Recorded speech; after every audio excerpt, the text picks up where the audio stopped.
as far as I'm concerned.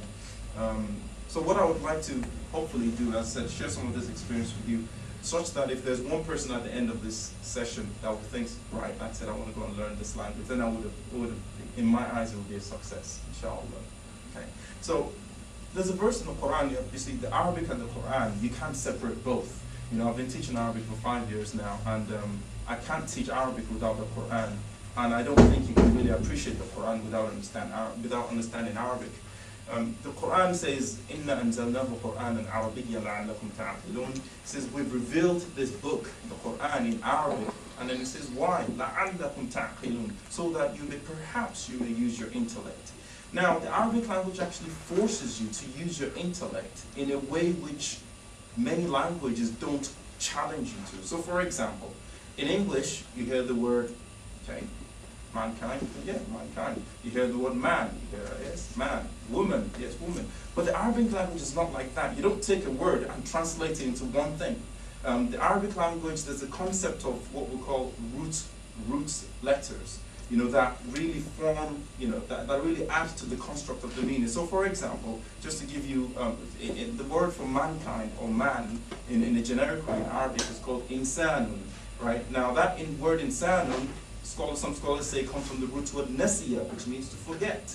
Now, what's the link with human beings and forgetting? Anyone want to try? You see, this one, what's that? Go on. One of the scholars said this, the reason why is because human beings are the only beings that forget the most important aspect of their creation, which is the fact that they'll die one day. Right? That were people to live, they primarily should be a place where you prostrate to God. You know, it's a place of remembrance. A mesken, which is the word for home in Arabic, the root word is sekina, which means it's a place where you find tranquility. Without finding tranquility, it's not a home. And this is an advice to myself, places of tranquility. You know, another word like that, which the Arabic language forces you to have a philosophy on things. It has its own way of really categorizing words. Another word, which is one of my favorites, is ikhtiyar. Right? Who knows what ikhtiyar means? You're not allowed to answer. Knowledge, close for trying. You see, I have this very bad. I won't call it very bad. When I was in Damascus and I was learning Tajweed, the teachers, whenever I would recite well, they would give me an A, right? And if you recited well. Otherwise, they go help you, and then you come back the next day to recite the next thing. So I came back, and when I started teaching, what is original is not the cheapest part. Still does the job. But back to the so but ikhtiyar, any other guess? Freedom, very good. Actually means freedom, but the actual word is choice in Arabic language. Now, why did I bring this word? From the Arabic language, ikhtiyar, the root word of ikhtiyar is what? Khayrun. Anyone know what khayr means? Come on, you said jazakallahu khayr. So what does khayrun mean? Virtue. Virtue, close. For your efforts. I never said it. Arabic is my first language. Khayrun actually means good.